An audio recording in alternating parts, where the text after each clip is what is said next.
Hi, my name is Conrad Young. I am currently a student at Cape Fear Community College, and today I will be discussing my semester project for EGR 214 Numerical Methods for Engineers, which involves the related course of Eco 251 Principles of Microeconomics.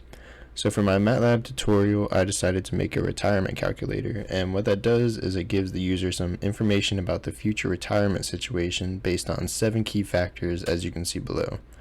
Given this information by the user, the retirement calculator is able to calculate the age at which the user runs out of retirement funds, as well as some other useful information such as total savings upon reaching retirement, final salary, and retirement income, which is just how much money the user can spend each year after retirement. There are a few things to note about this calculator, in that it relies on 2 big assumptions. First, it assumes that all monthly savings are added together and deposited at the end of the year for one large annual deposit. So essentially it is just measuring your annual savings, but I decided to put it in terms of monthly savings for user convenience.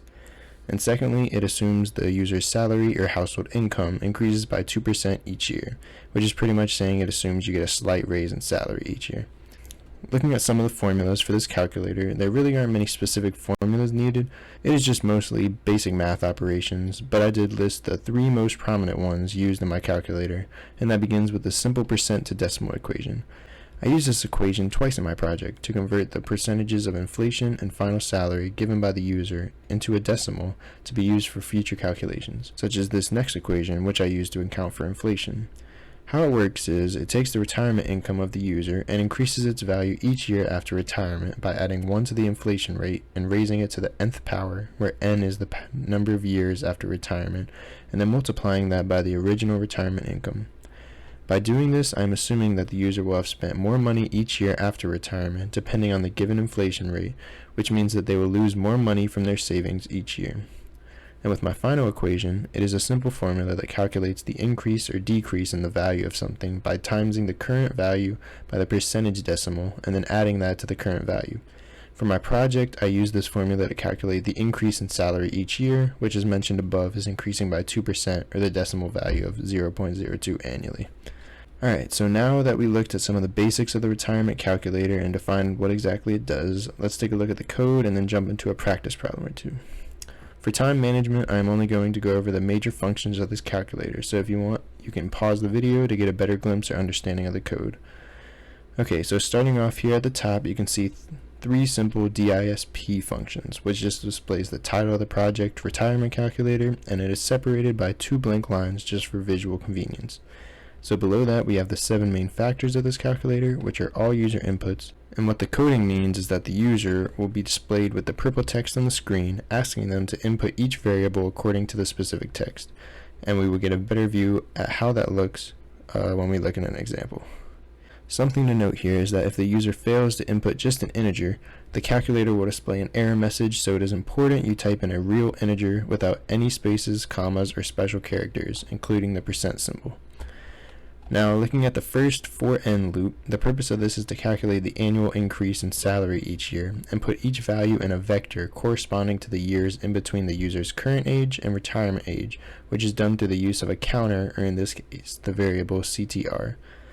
The I value simply states how many times the loop needs to reiterate, which is the difference between retirement age and current age. The formula is the same as the one in the PowerPoint and is set up so that when the equation repeats itself in the loop, the final value of the first loop becomes the initial value of the second loop, and so on and so on.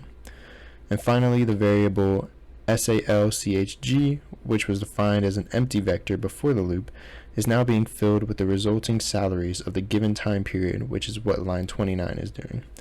The code below this loop simply defines some information such as final salary and some other values needed for future equations, as well as configures the boundaries for a future loop involving inflation. The second loop is really similar to the first one, except that the equation this time is adding the total annual savings each year the user accumulates through the given value of how much they save monthly. The calculator assumes that as your salary increases each year, you save 2% more each year as well, which is what this equation adds to your current savings each year until you reach retirement.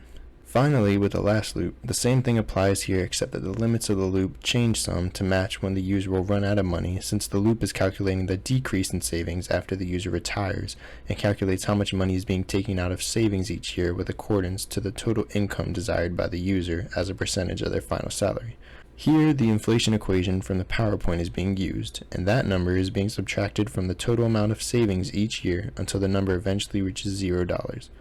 Using the code underneath this loop, we can figure out how many years until the money runs out by defining the length of the resulting vector and adding that to the retirement year, since it takes the length of the resulting vector in years to reach $0 in savings. The code between lines 74 and 80 are used to define and plot the accumulation and depreciation of savings throughout the user's life, with specific intervals being set on the X and Y axis. Beneath that is text that displays the retirement information to the user in numbers that are rounded to the nearest dollar.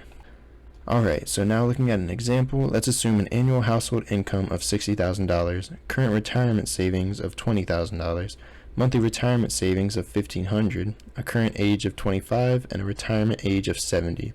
And then let's use the recommended values for the last two factors. As you can see, the calculator states that savings run out at 79 years old and shows the user how much money they will have when they retire, as well as their retirement income and last work year's income. Also, a graph appears that shows the accumulation of savings in red and the depreciation of savings in blue, beginning on the user's current age and ending when they run out of money, with the retirement age being the climax. Additionally, you can click on individual years to see exactly how much savings you have in that specific year. To compare, we can plug in the same values into a proven online retirement calculator, and I use Bankrate for this example. And after calculating the annual retirement savings to match this calculator, which is 30% for this problem, we can see that the results are precisely similar and match up evenly.